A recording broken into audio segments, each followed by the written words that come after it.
Ni sekarang ni bila masyarakat kita tak tahu apa benda yang dia baca, itu yang datang beberapa ustaz yang tak faham, yang tak mahir, yang tak habis kaji. Dia cakaplah tak payah salawat, saya kira salawat pun tak payah. Bila tuan-tuan tak selawat, bila tuan-tuan tak baca benda-benda, hilang rabitah tuan-tuan dengan Tuhan, hilang rabitah sebab tuan-tuan hanya menjadikan tarawih itu sebagai rutin saja. Hidup tuan-tuan sama macam binatang. Binatang ada rutin dia, binatang ada rutin kebajikan. Kita pun ada rutin kebajikan. Kita datang masjid, rutin kebajikan.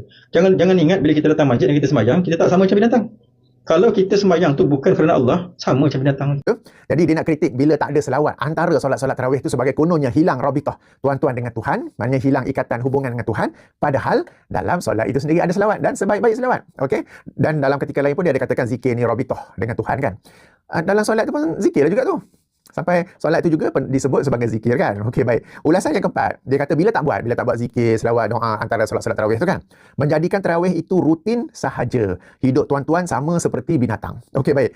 Bila disebut tak buat, yang kita maklum Rasulullah SAW tak buat, para sahabat radhiyallahu anhum tak buat, para tabi'in tak buat, tabi'in tak buat, generasi salafus soleh tak buat.